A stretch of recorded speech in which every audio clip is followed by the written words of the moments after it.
안녕하세요. 오늘의 사연을 소개하겠습니다. 결혼을 앞둔 어느 날 집에 들어서자마자 고모가 울분을 토해냈습니다. 작은 오빠, 그게 정말이야? 그게 무슨 소리야? 내가 조금 전에 큰 세윤이한테 서윤이 결혼식 때 어떻게 할 거냐고 물어봤거든? 근데 큰 세윤이가 이상한 소리를 하더라고. 그러니까 서윤이 결혼식 날 큰 오빠는 못 올 것 같다는데 이게 무슨 소리냔 말이야? 고모가 잔뜩 흥분한 채 방방 뛰다시피 했습니다. 그 말에 아빠가 아무 감흥도 없다는 듯이 대답을 했고요. 나도 들어서 알고 있어. 근데 그게 뭐라고 호들갑을 떨어대고 있어? 뭐, 들었단 말이야? 근데 아무 말도 안 했단 말이야? 말할 게 뭐가 있어. 오기 싫다는데 억지로 끌고 오기라도 하란 말이야? 우리 딸 결혼하는데 축하해주고 싶은 사람만 오면 되는 거지. 그게 뭐가 대수라고 그러고 있어. 어쩜도 인간들이 하는 짓이 그리도 똑같은 건지 진짜 대단하네. 정말 기가 막혔던 모양으로 고모가 흥분을 가라앉히지 못한 채 말을 했는데요. 우리 큰아빠와 큰엄마는 정말 대단한 사람들이었거든요. 그러니까 사촌 오빠가 몇 년 전에 결혼을 했는데 그때 당시 사업이 어려워 힘들어하고 있던 아빠에게 축의금을 억지로 빼앗아가다시피 했으니까요. 제가 듣기로는 축의금 금액까지 정해주며 적어도 300만 원 정도는 내야 하지 않겠냐며 어찌나 닥달을 아빠가 울며 겨자 먹기로 축의금을 냈다고 들었습니다. 축의금을 내던 아빠에게 엄마가 불만을 토로하기도 했는데요. 진짜 해도 너무한 거 아니야? 어떻게 된 게 장남이라는 사람이 허구한 날 동생들한테 돈을 못 들어가서 난리냔 말이야. 축의금은 나중에 돌려받는 거니까 그냥 주고 말자. 우리 자식들 결혼할 때 돌려줄 거 아니야. 아주버님이랑 형님이 그동안 한 걸 보고도 그런 말이 나와?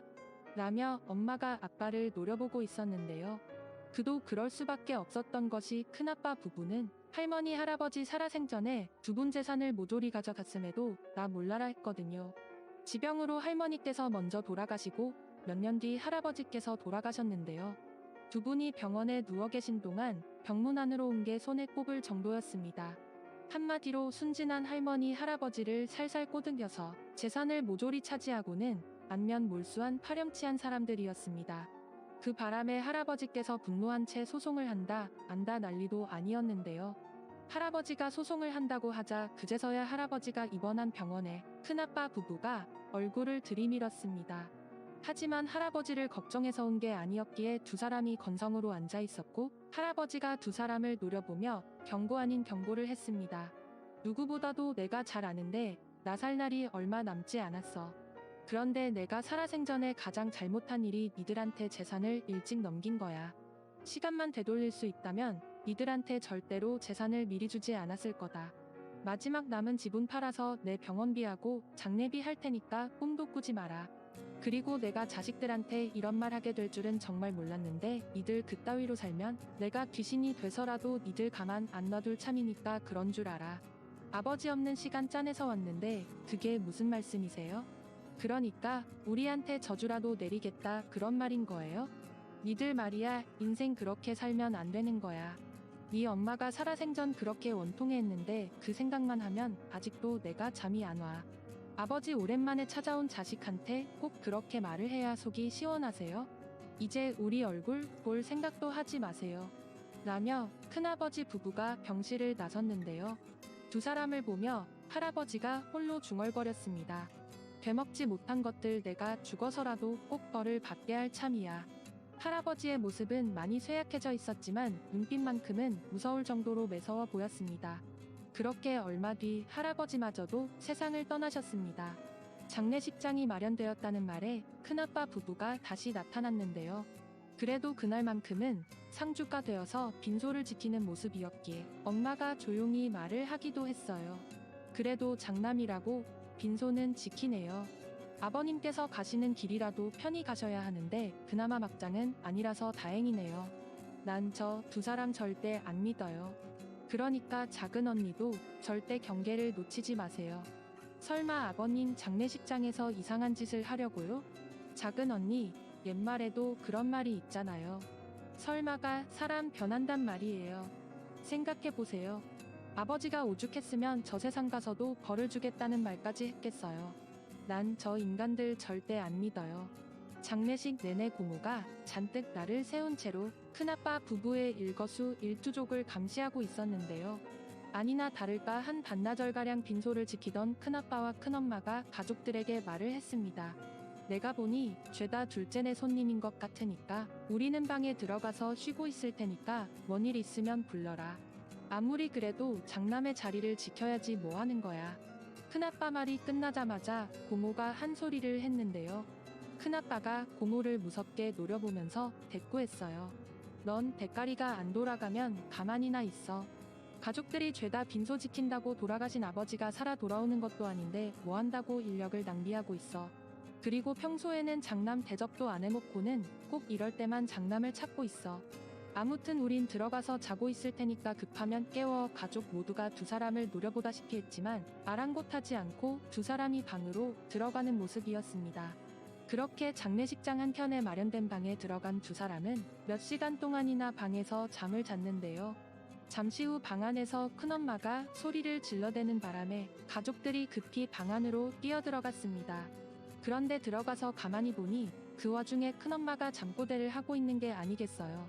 너무나 어이가 없었던 나머지 고모가 큰엄마를 흔들어 깨웠는데요. 눈을 번쩍 뜬 큰엄마가 갑자기 무릎까지 꿇더니 허공에 대고 빌어댔습니다. 아버님, 용서해 주세요. 잘못했어요. 잘못했어요. 큰언니, 지금 뭐 하는 거예요? 아버님, 잘못했어요. 잘못했어요. 여전히 잠이 덜 깬 모양으로 큰엄마가 마구마구 빌어대고 있었는데요. 그 모습에 고모가 다가가 큰엄마 어깨를 마구마구 흔들었습니다. 그제서야 눈을 뜬 큰엄마가 땀범벅을 하고 있었어요. 큰언니, 대체 무슨 잠꼬대를 이렇게 요란하게 해요? 아이고, 꿈이었구만. 그제서야 안심이 된다는 듯이 큰엄마가 힘없이 바닥에 널브러졌습니다. 큰언니 때문에 지금 밖에 난리도 아니에요. 맏며느리가 뭐 하는 거예요? 근데 대체 무슨 꿈을 꾼 거예요? 얼핏 들어보니까 아버지를 막 부르는 것 같던데. 글쎄, 꿈에서 아버님이 나오셨는데요.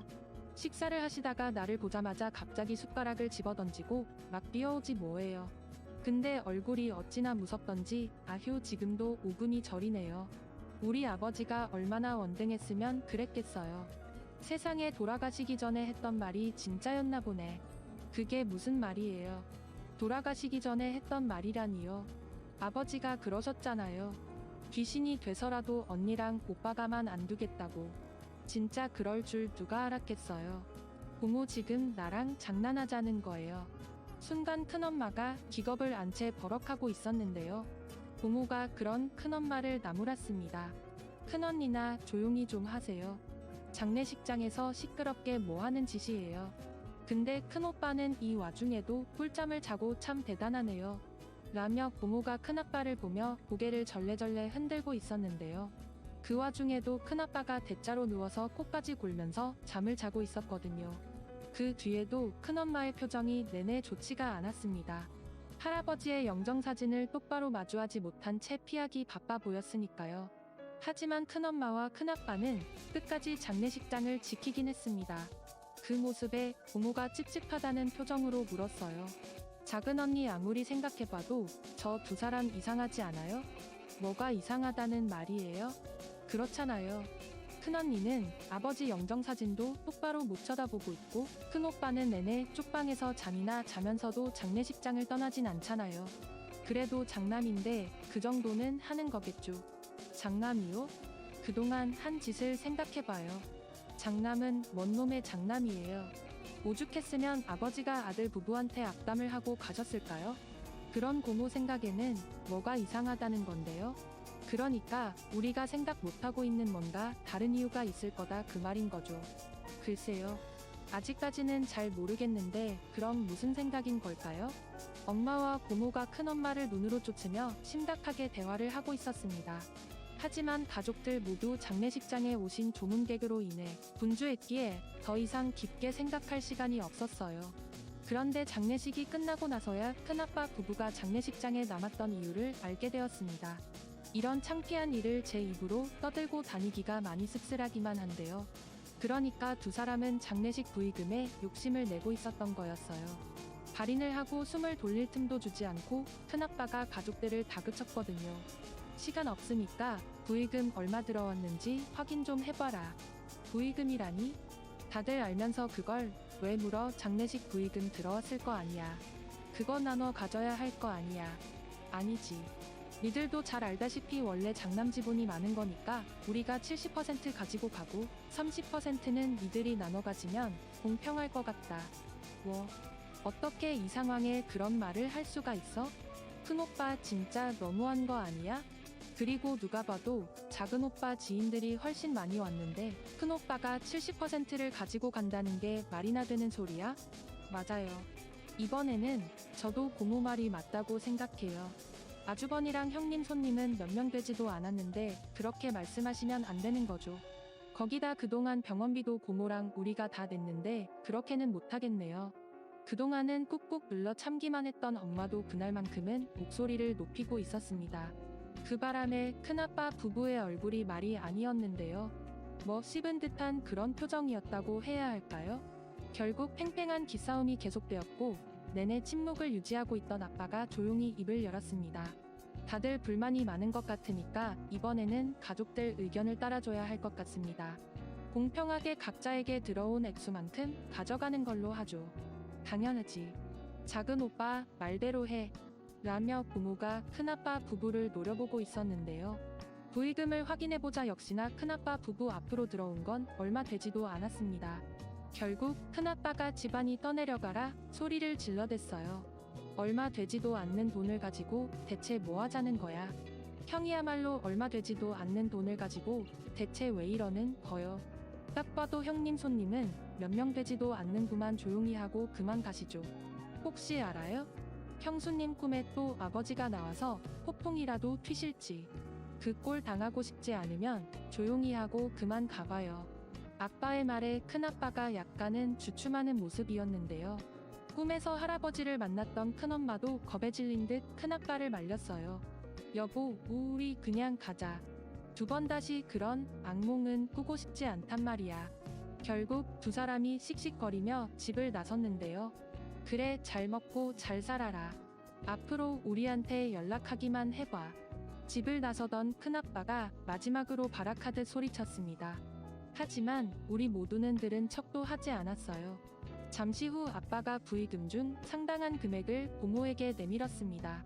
그동안 없는 살림에 아버지 병원비 보태느라 수급 많았지. 이건 내가 가지고 가. 아니야. 오빠 보고 오신 분들이 훨씬 많은데 내가 이 많은 돈을 어떻게 받아. 괜찮아. 그래도 내가 옆에 있어줘서 우리 집사람이랑 나한테는 큰 힘이 됐어. 정서방도 그동안 고생 많았네. 마음 터져서 고마웠어. 오빠 우린 진짜 괜찮아. 그러니까 이거 넣어둬. 오빠 사업도 힘들다면서. 그렇잖아. 또 경황이 없어서 말 못하고 있었는데 이제는 공장 운영도 잘 되고 있어서 한시름 났다. 그러니까 걱정하지 말고 가지고 가. 진짜야? 진짜 좋아졌어? 그럼 이제는 걱정 안 해도 되는 거야? 이제는 많이 안정됐으니까 걱정하지 마. 아빠의 말에 고모와 고모부가 그 누구보다도 기뻐하며 안심하는 모습이었습니다. 그 뒤 시간이 지나 제가 결혼을 하게 되었는데요. 큰아빠 부부는 제 결혼식에조차 나타나지 않았습니다. 그랬으니 고모가 잔뜩 열을 낸 채 두 사람 험담을 했고요.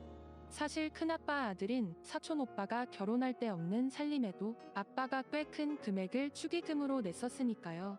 하지만 부모님은 크게 개의치 않는 듯해 보였습니다. 오히려 얼굴 마주치지 않아서 속 시원해하는 그런 느낌이었다고 해야 할까요? 그렇게 아빠의 사업은 나날이 좋아져 갔는데요.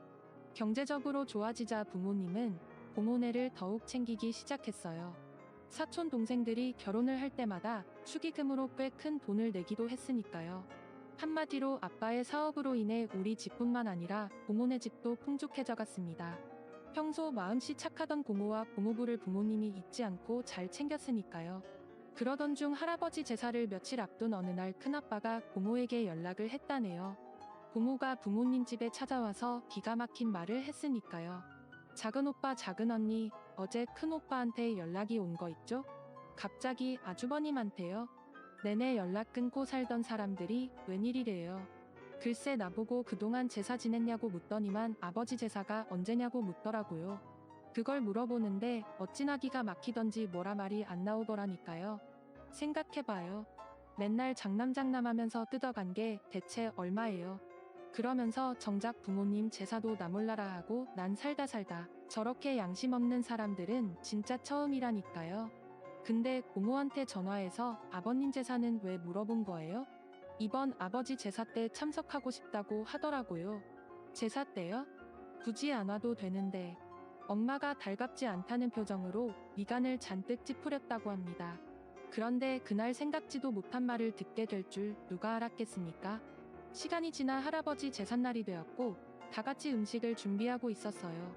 초인종이 울려서 나가보니 큰아빠가 문 밖에 서 있다가 위치를 보면 안으로 들어왔는데 그동안 무슨 일이 있었던 것인지 반쪽이 되어 있었어요. 그 모습에 고모가 토끼 눈이 된 채 급히 물었습니다. 큰아빠 대체 얼굴이 왜 그런 거예요? 무슨 일이 있었던 거예요? 그리고 큰언니는 어쩌고 혼자 왔어요. 큰언니는 절에서 지내고 있어. 네? 절이요? 뜬금없이 그게 무슨 소리예요? 절이라니요? 말하자면 긴데 우선 앉아서 얘기하자. 재수씨 제가 점심도 제대로 못 먹어서 그러는데 밥 좀 주실래요? 큰아빠가 손으로 배를 움켜잡더니 어렵게 말을 했습니다. 그 말에 가족들이 영문을 모르겠다는 듯이 마주보고 서 있다가는 얼떨결에 음식을 차려서 큰아빠 앞에 놓아줬는데요. 무슨 걸신 들린 것처럼 허겁지겁 밥 한 공기를 비우더니만 엄마에게 밥을 더 달라고 했습니다. 어찌나 허겁지겁 식사를 하고 있던지 그 모습이 약간은 기이해 보였다고 해야 할까요? 잠시 후 식사를 끝낸 큰아빠가 그동안 있었던 이야기를 하기 시작했는데요. 어마어마한 이야기에 다들 넋을 들었답니다. 사실 그때 아버지가 니들한테 당긴 집을 나눠달라고 우리가 난리를 쳤었잖냐. 그때부터 우리 집사람 꿈에 아버지가 보이는데 아버지가 꿈에 보이고 나면 꼭 사다리나 돌아 그 말이야. 라며 큰아빠가 땅이 꺼져라 긴 한숨을 내쉬고 있었습니다. 사실 할아버지가 돌아가시고 난 뒤 집 한 채를 안기셨는데요. 처음에는 얼마 하지도 않던 집이 그새 많이 올라 있었거든요. 큰아빠 부부는 그것마저도 유심히 지켜보고 있었던 모양으로 집값이 오르자마자 아빠를 찾아와서는 유료분 소송을 한다만다 난리도 아니었고요. 결국 아빠도 참지 못한 채 큰아빠에게 큰 소리를 치고야 말았습니다. 형이 조금이라도 양심이 있다면 이러면 안 되는 거 아니에요? 어떻게 그 집마다 살라고 할 수가 있어요? 내가 장남인데 왜 말을 못해? 당연히 장남이 가져가야지. 형이 이럴 줄 알고 아버지가 손주인 우리 아들한테 증여했으니까 꿈도 꾸지 마세요. 증여? 개뿔 증여는 뭔 놈의 증여야? 다 필요 없고 난 유리분 청구 소송할 테니까 그런 줄 알아. 변호사 상담이나 받고 와서 그런 소리를 해요. 손주한테 증여한 건 유리분 청구도 안 되거든요. 소송 비용도 알리고 싶으면 마음대로 하던지요. 라며 아빠가 큰아빠 부부를 내쫓고는 전화번호를 차단하는 모습이었습니다. 하지만 그 뒤에도 큰아빠 부부가 수시로 집을 팔아서 나눠달라고 난리도 아니었지만 아빠도 절대 지지 않고 맞서 싸웠습니다. 사실 그 집을 팔아서 대부분의 돈을 고모에게 준 상황이었으니까요. 그 사실을 알 리 없던 큰아빠가 허구한 날 소송을 한다 만다 난리도 아니었고요. 잠시 말을 끊고 허공만 응시하고 있던 큰아빠가 다시 말을 꺼냈습니다. 사실 그때부터 네 형수 꿈에 아버지가 보였는데 되는 일이 하나도 없더라 그 말이야. 네 형수는 두통을 달고 살면서 뼈 마디마디가 쑤시고 아파서 병원을 찾아갔는데 병원에서는 아무 이상도 없다고 하고 아들 며느리는 결혼한 지 한참 됐는데도 손주 소식이 없어서 병원에 가서 검사를 해봤더니 우리 아들한테 문제가 있어서 불임이라고 하지 않나. 뭐 주영이한테 문제가 있단 말이야? 고모가 깜짝 놀란 표정으로 물었어요. 그렇다고 하더라고. 나 참 우리 집안에 이런 일이 처음인데 뭔 일인지 모르겠다. 근데 그것뿐만이 아니야. 내가 회사 그만두고 소외거리하고 있었는데 내 친구 중 한 명이 셀프 빨래방 이야기를 꺼내더라고. 빨래방이라는 게 자면서도 돈이 들어오는 그런 사업이라나 뭐래나. 그래서 퇴직금 끌어다가 빨래방을 차렸는데 사업도 해본 사람이 하는 거라고 우리 동네 아파트 근처에 차렸거든. 한동안 말을 하던 큰아빠가 목이 타는 듯 잠시 물을 한 모금 마시더니 다시 말을 이어갔어요. 근데 이게 아파트 단지에 차리면 안 되는 거더라고.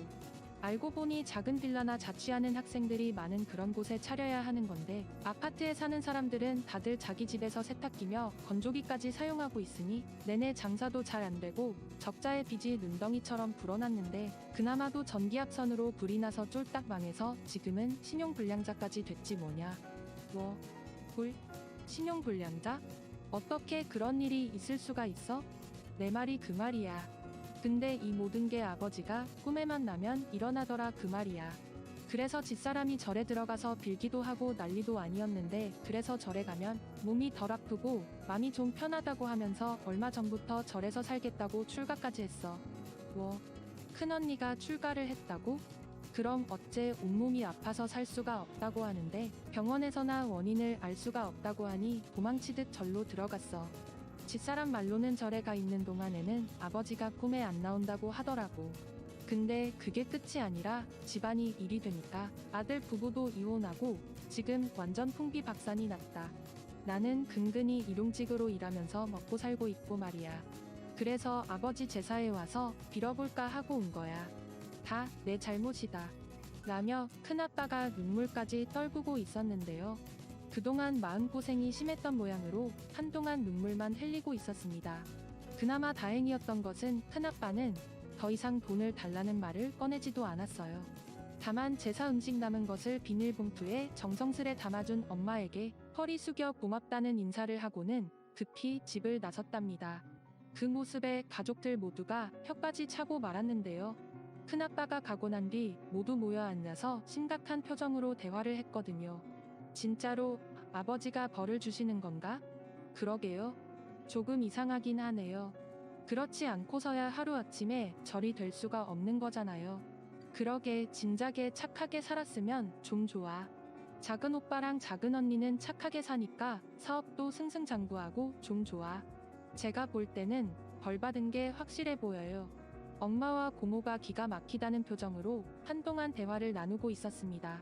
큰아빠의 모습을 보면서 그렇게나 악독하게 살더니 결국에는 벌을 받은 게 아닌가 하는 생각에 씁쓸한 마음을 감출 수가 없었답니다. 부모한테 불효하고 잘 될 리가 만무했을 테니까요. 오늘의 사연은 여기까지였습니다. 감사합니다.